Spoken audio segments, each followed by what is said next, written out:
নমস্কার, আমি অরূপ চক্রবর্তী চলে এলাম আমার ইউটিউব চ্যানেল অরূপসিতে। আগামীকাল পয়লা বৈশাখ, বাঙালির জীবনে এক আনন্দের দিন, উৎসবের দিন, শুভ দিন। কিন্তু পুরো শুভ আর বলতে পারছি কই। আজ 14 তারিখ, বাবা সাহেব আম্বেদকরের পূর্ণ জন্মতিথি। যে বাবা সাহেব আম্বেদকরের রচিত সংবিধান, যেই সংবিধান মেনে সারা দেশ চলে, সেই সংবিধান আজকে সবচেয়ে বেশি বিপন্ন। যাদের জন্য তারা দেশের কেন্দ্রের ক্ষমতায়, পার্লামেন্টের বুকে ওয়াকফ অ্যামেন্ডমেন্ট অ্যাক্ট নতুন করে এই আইন এনে গোটা ভারতবর্ষকে আবার উত্তপ্ত করার, আবার আগুন লাগানোর একটা প্রয়াস চালু হয়েছে। কারণ কেন্দ্রীয় সরকার খুব ভালো মতন জানেন যে যদি কর্মসংস্থানের লক্ষ্যে দেশের মানুষ প্রশ্ন করে, যদি অর্থনৈতিক এজেন্ডায় বেকার যুবক প্রশ্ন করে, যদি রুটি কাপড়া মাকান নিয়ে ভোট হয়, তাহলে তাদের ভরাডুবি অবশ্যম্ভাবী। তাই জন্য মানুষ যাতে বেসিক প্রশ্ন না করে, মানুষ যাতে হিন্দু মুসলমানে আটকে থাকে, তার জন্য ওয়াকফ অ্যামেন্ডমেন্ট অ্যাক্ট করতে হবে। তাতে এক ঢিলে দু পাখি, একদিকে হিন্দু মুসলমানে মানুষকে আটকে রাখা যাবে, তার সাথে সাথে সংখ্যালঘু মুসলমানদের যে জমি, 9.5 লাখ একরের কাছাকাছি জমি, প্রায় 8.5 লাখ ওয়াকফ এস্টেট, সেই জমির উপর নিয়ন্ত্রণ কবজা রাখা যাবে। প্রয়োজনে সারা ভারতবর্ষের বিভিন্ন রাজধানী, বিভিন্ন রাজ্যের, কলকাতা হতে পারে, মুম্বাই হতে পারে, হায়দ্রাবাদ হতে পারে, লখনৌ হতে পারে, যত ওয়াকফ প্রপার্টিগুলো আছে সেগুলো জলের দরে আদানি আম্বানিদের মতো পুঁজিপতিদের কাছে বিক্রি করে দেওয়া যেতে পারে। সেই রাস্তা খুলে দেওয়ার লক্ষ্যে এই ওয়াকফ বিল। প্রতিবাদ হয়েছে পার্লামেন্টের ভেতরে, গায়ের জোরে বিল পাশ হয়েছে, সই হয়েছে, কিন্তু মানুষের প্রতিবাদ থামেনি। সুপ্রিম কোর্টে এর বিরুদ্ধে বিভিন্ন দলের সাংসদরা মুভ করেছেন। কংগ্রেস মুভ করেছে, দিল্লির আম আদমি পার্টি মুভ করেছে, তৃণমূল কংগ্রেসের পক্ষ থেকে মহুয়া মৈত্র মুভ করেছেন, আরও একাধিক দল। তারা এই ওয়াকফ বিলের বিপক্ষে পার্লামেন্টে গিয়ে, সুপ্রিম কোর্টে গিয়ে মার্জনা করবেন, এর বিরুদ্ধে মামলা করেছেন। কিন্তু খুব স্বাভাবিকভাবেই সংখ্যালঘু সম্প্রদায় এই বিলের বিপক্ষে রাস্তায় নেমেছেন। বিভিন্ন রাজ্যে, সারা দেশের প্রতিবাদ হচ্ছে। বেশ কিছু জায়গায় প্রতিবাদ হিংসাত্মক আকারও ধারণ করেছে। এইখানেই আমাদের বক্তব্য যে সব পক্ষকেই আজকে এই জায়গাটায় আসতে হবে, এটা বুঝতে হবে যে বিজেপি চাইছে যাতে এই আন্দোলন হিংসাত্মক হয়, বিজেপি চাইছে এই প্রতিবাদ যাতে ধ্বংসাত্মক হয়, তাহলে তাদের রাজনৈতিক এজেন্ডাটা পরিচালনা করতে অনেক বেশি সুবিধে হবে। বিজেপি চাইছে যাতে মুসলমানরা উত্তেজিত হয়, ভাঙচুর হয়, বাড়িঘরে আগুন লাগে এবং সেই সুযোগ দেখিয়ে পাল্টা দাঙ্গার পরিস্থিতি তৈরি করা যায় যাতে ভোটটা হিন্দু মুসলমানে পোলারাইজ হয়। এই একই অঙ্কে পশ্চিমবঙ্গে আগুন লাগানোর চেষ্টা করা হচ্ছে। শামসেরগঞ্জ, ধুলিয়ান, এর আগে মালদায় চেষ্টা করা হয়েছিল। বিভিন্ন জায়গায় অশান্তির খবর পাওয়া গিয়েছে। উল্টো চিত্র ঘটছে। কোথাও দেখা যাচ্ছে কলকাতার বুকে এক বাস ড্রাইভারকে বাসের মধ্যে লাগানো তার ধর্মীয় গেরুয়া পতাকা, তাতে ঠাকুর রামচন্দ্রের ছবি হোক বা হনুমানের ছবি হোক, সেটা খুলে ফেলতে হচ্ছে ভয়ের সাথে। এই দৃশ্য কাম্য যেরকম নয়, একইভাবে নদিয়ার বুকে একজন মুসলমান পরিবার চিকিৎসা করাতে নিয়ে যাচ্ছেন বাড়ির লোককে, তার গাড়িতে ঢুকে অসভ্যের মতো জোর করে জয় শ্রীরাম স্লোগান দিতে দিতে রামচন্দ্রের পতাকা লাগিয়ে দেওয়াটাও ভারতবর্ষের সংবিধান পারমিট করে না। দুটোই সমান অসভ্যতম, দুটোই সমান নিন্দনীয়। কিন্তু যারা প্রমাণ করতে চাইছেন যে পশ্চিমবাংলা ওয়াকফের জন্য জ্বলছে এবং পশ্চিমবাংলায় নাকি তৃণমূলের জন্য গোটা বাংলায় আগুন লেগেছে, গোটা দেশে আগুন লাগালো বিজেপি, আগুনে পেট্রোল ঢালছে আরএসএস, আর দেশলাই অগ্নিসংযোগ করছে ভারতীয় জনতা পার্টির স্টেট লিডাররা, আর তৃণমূল কংগ্রেসের জন্য বাংলা জ্বলছে। এই একই ওয়াকফের জন্য আমাদের প্রতিবেশী রাজ্য ত্রিপুরা জ্বলছে। শুধু তাই নয়, ত্রিপুরার বুকে 18 জন পুলিশ কর্মী, এমন বিজেপির সরকার, ডবল ইঞ্জিনের সরকার, মাথায় রাখতে হবে, ত্রিপুরায় এমন মার খেয়েছে, তাদের মধ্যে 4 জন মৃত্যুর সাথে পাঞ্জা লড়ছেন। ওই বিজেপি তো বলছে না যে ত্রিপুরা জ্বলছে কেন। মণিপুর ডাবল ইঞ্জিনের রাজ্য। খোদ বিজেপির মণিপুরের যে মাইনরিটি মোর্চার সভাপতি আনসার আলী, তার বাড়ি জ্বালিয়ে দেওয়া হয়েছে, বাড়ি চুরমার করে দেওয়া হয়েছে, আগুন লাগিয়ে দেওয়া হয়েছে। হ্যাঁ, এখানেও তৃণমূল কংগ্রেসের বিধায়কের বাড়িতে আক্রমণ করা হয়েছে।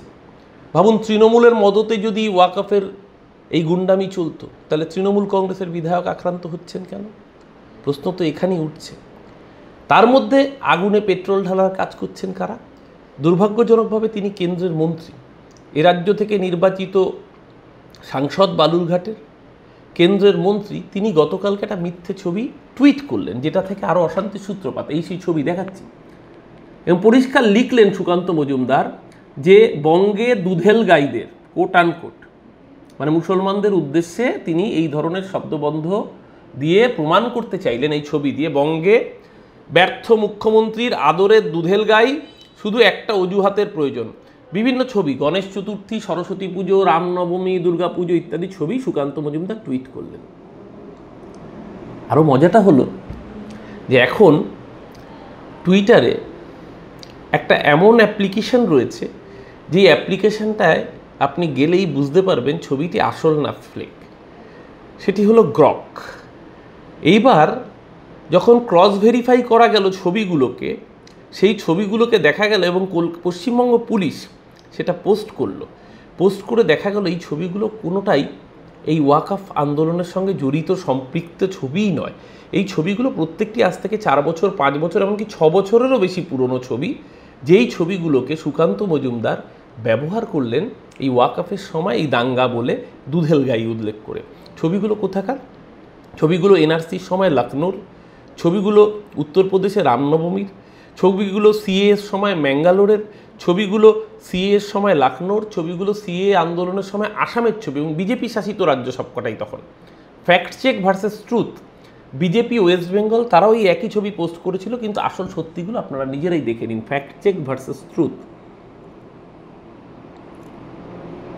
এইভাবে বিজেপি দাঙ্গা লাগানোর চেষ্টা করে। এরপর যখন এই ফ্যাক্ট চেক ভার্সেস ট্রুথ সত্যি ছবিগুলো সামনে চলে আসলো, বিকেলবেলা সুকান্ত মজুমদার তার নিজের টুইটটা ডিলিট করে দিলেন। কিন্তু ততক্ষণে যা ক্ষতি হওয়ার হয়ে গিয়েছে। আসলে একজন কেন্দ্রীয় মন্ত্রী, তিনি যদি দায়িত্ব নিয়ে দাঙ্গা ছড়ানোর কাজ করেন, তাহলে যেটা অনিবার্য সেটাই হচ্ছে, দাঙ্গার আগুন ছড়াচ্ছে বিজেপি। কারণ বিজেপি জানে দাঙ্গা লাগলে বিজেপির লাভ। দাঙ্গা লাগলে ভারতবর্ষে একটা দলেরই রাজনৈতিকভাবে লাভ হয়, তার নাম ভারতীয় জনতা পার্টি। মুসলমান জুজু দেখালে হিন্দু ভোটকে এককাট্টা করতে সুবিধা হয়। শুধু তাই নয়, আরও ভয়ঙ্কর, দ্য ওয়াল সংবাদ মাধ্যম, সেই সংবাদ মাধ্যম উদ্ধৃত করে জানাচ্ছে যে মুর্শিদাবাদের এই ঘটনায় মদত রয়েছে বাংলাদেশের, প্ররোচনা দিচ্ছে জামাত, এবং জামাতের প্রশিক্ষণপ্রাপ্ত এক শ্রেণীর যুবক, তারা ক্রস বর্ডার টেররিজমে ইনভলভ হচ্ছেন। ভয়ঙ্কর তথ্য, ভেবে দেখুন। বাংলাদেশ থেকে জামাতের প্রশিক্ষণপ্রাপ্ত যুবক যুবতীরা, তারা বর্ডার পেরিয়ে ভারতে ঢুকছেন, মুর্শিদাবাদে, সুতি, শামশেরগঞ্জ, ধুলিয়ানে ঢুকছেন, ঢুকে তাণ্ডব করছেন, আগুন লাগাচ্ছেন, লাগিয়ে আবার রাতের অন্ধকারে ফিরে যাচ্ছেন। তাহলে বিএসএফের রোলটা কি? বিএসএফের মাথায় কে? স্বরাষ্ট্রমন্ত্রীর নাম অমিত শাহ। তাহলে কি ধরে নিতে হবে যে একটা রাজ্যে যদি ক্ষমতা দখল যেহেতু করা যাচ্ছে না, বারবার এসে গালে থাপ্পড় খেতে হচ্ছে, মুখে চুনকালি লাগানো হচ্ছে, বাংলার মানুষ তাদের গালে মুখে চুনকালি লাগিয়ে দিচ্ছে, সেই রাগ, সেই ক্ষোভ, সেই প্রতিহিংসার গায়ের জ্বালা মেটানোর জন্য তারা এ রাজ্যে বাংলাদেশি জামাতে ইসলামীর লুম্পেনদের অনুপ্রবেশকে অ্যালাউ করছেন বিএসএফের মাধ্যমে। আমরা বলছি না, দ্য ওয়ালের যে সমীক্ষা, দ্য ওয়ালের যে রিপোর্ট, প্রতিবেদন, সেই প্রতিবেদন পরিষ্কার করে দেখিয়ে দিচ্ছে। আমি দেখিয়ে দিচ্ছি আপনাদের সামনে সেই প্রতিবেদন, দ্য ওয়ালের লিখিত মুদ্রিত প্রতিবেদন। মদত দিচ্ছে জামাত। জামাত ঢুকছে কী করে? বর্ডার পাহারা দেওয়ার দায়িত্ব কার? আর এই সময় তো আরও বেশি করে বর্ডারে সজাগ থাকার কথা। নন্দীগ্রামের সময় আমরা হাওয়াই চটি পরা সিপিএমের পুলিশ দেখেছিলাম, এবার দেখলাম হাওয়াই চটি পরা বিএসএফ। কাদের মদতে, কাদের জন্য হচ্ছে? বাংলাকে অশান্ত করলে লাভ কার? কিন্তু একটা জিনিস মাথায় রাখবেন, সাময়িক ক্ষুদ্র রাজনৈতিক স্বার্থের জন্য আপনি বাংলাকে ডিস্টেবিলাইজ করার জন্য যদি জামাতের মতো শক্তিকে মদত দেন, তাহলে কিন্তু আপনার শিরোপীড়ার কারণ আগামী দিন এরাই হয়ে উঠবে। পশ্চিমবঙ্গ অশান্ত হলে পশ্চিমবাংলা, ভারতবর্ষের চিকেন স্নেক শিলিগুড়ি যদি কোনোভাবে ডিস্টার্বড হয়, 7 সিস্টার্স রাজ্য আমাদের উত্তর পূর্বাঞ্চলের রাজ্যগুলোর সাথে যোগাযোগের সড়কপথে একমাত্র জায়গা হচ্ছে চিকেন স্নেক। বাংলাকে অশান্ত করলে, মুর্শিদাবাদ অশান্ত হলে মুর্শিদাবাদ থেকে শিলিগুড়ির ওই চিকেন স্নেকের দূরত্ব মাত্র 250 কিলোমিটার, 300 কিলোমিটারও নয়। সেই জায়গায় দাঁড়িয়ে ক্ষুদ্র রাজনৈতিক স্বার্থের জন্য যারা দেশের স্বার্থকে এভাবে বিসর্জন দিচ্ছেন, হিন্দু মুসলমান তো আজকে হচ্ছে, যেদিন মুসলমান থাকবে না সেদিনকে দলিত বনাম ব্রাহ্মণ হবে, সেদিন শূদ্র বনাম উঁচু জাত হবে। কারণ এটাই বিজেপির রাজনীতি। এই রাজনীতি বিজেপি চর্চা করে হরিয়ানা, গুজরাট, গোবলয়ের রাজ্যগুলোতে। কিন্তু সামান্য রাজনৈতিক স্বার্থে, দলীয় স্বার্থের জন্য যারা দেশের স্বার্থকে এইভাবে বিসর্জন দিতে পারে, আগামী দিন ইতিহাস তাদের ক্ষমা করবে তো? সমস্ত শুভবুদ্ধি সম্পন্ন মানুষের কাছে আমি আবেদন রাখব, দাঙ্গার আগুনে প্ররোচিত হয়ে পা দেবেন না। কোথাও কোনো রকম খবর দেখতে পেলে বা জানতে পারলে প্রশাসন, পুলিশের কন্ট্রোল রুমকে অবগত করুন। কোনো মানুষ যদি দাঙ্গায় প্ররোচনা দেয়, আপনার সাধ্যমতো তাকে নিরস্ত করবার চেষ্টা করুন। যদি না পারেন প্রশাসনকে খবর দিন। আর কোনো মেসেজ হোয়াটসঅ্যাপে এলো মানেই সেটা প্ররোচিত হয়ে দুম করে আগ বাড়িয়ে 10টা গ্রুপে আমি কত জানি এই বলে ফরওয়ার্ড করবেন না, মেসেজটার তথ্য সম্পর্কে ভেরিফাই না করে কোনো মেসেজ দুম করে সোশ্যাল মিডিয়া, ফেসবুক হোক, ইনস্টাগ্রাম হোক বা হোয়াটসঅ্যাপে সেখানে শেয়ার করবেন না। কারণ এই সময় মিথ্যার বেসাতি আরও বাড়ে। যত মিথ্যার বেসাতি বাড়বে তত দাঙ্গাবাজদের উস্কানিতে মদত দিতে সুবিধা হবে। তাই এমন কোনো কাজ কেউ করবেন না যাতে দাঙ্গার আগুন বৃদ্ধি পায়। এই বাংলা সকলের ছিল, এই ভারতবর্ষ সকলের। আসুন আমরা সবাই এক হয়ে থাকি। যে সিপিএম কদিন আগে রাত দখলের কথা বলেছে, কই আজ তো সিপিএম বলছে না মুর্শিদাবাদে গিয়ে রাত দখল করি, ধুলিয়ানে গিয়ে রাত দখল করি। খোলা জলে মাছ ধরার জন্য নেমেছেন, রাজনীতির ঘোলা জলে মাছ ধরছেন ধরুন, কিন্তু যদি রাজ্যের স্বার্থ বিসর্জিত হয়, যদি দেশের স্বার্থ বিসর্জিত হয়, তাহলে কিন্তু বাংলার মানুষ আপনাদেরকেও ছেড়ে কথা বলবে না। সবাই মিলে শান্ত থাকুন, সুস্থ থাকুন, বাংলার পরিবেশকে শান্ত রাখতে সহযোগিতার হাত বাড়িয়ে দিন, গোটা দেশকে শান্ত রাখতে সহযোগিতার হাত বাড়িয়ে দিন। আর সংখ্যালঘু ভাই বোনদের বলবো যে আপনাদের অধিকারের লক্ষ্যে তৃণমূল কংগ্রেস প্রথম দিন থেকে আপনাদের সাথে ছিল।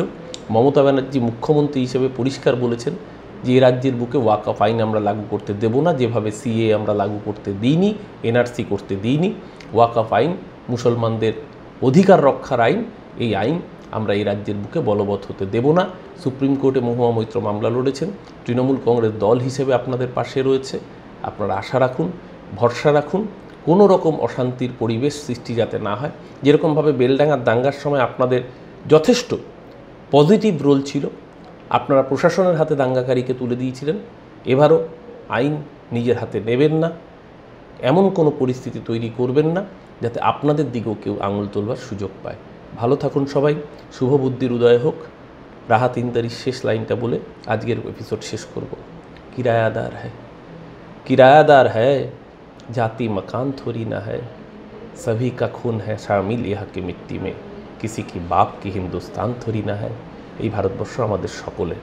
অহরহ তব আহ্বান প্রচারিত, শুনি তব উদারবাণী, হিন্দু বৌদ্ধ শিখ জৈন পারসিক মুসলমান খ্রিস্টানি। ভারতবর্ষ আমাদের সবার। এই ভারতবর্ষ এক ছিল, এক আছে, আগামী দিনও এক থাকবে। জয় হিন্দ, জয় ভারত। নমস্কার। যদি এপিসোডটি ভালো লাগে অবশ্যই শেয়ার করুন, লাইক করুন, চ্যানেলটিকে বন্ধুদের সাবস্ক্রাইব করে দিতে বলবেন। ভালো থাকবেন। নমস্কার। পয়লা বৈশাখের আগাম শুভেচ্ছা সবাইকে।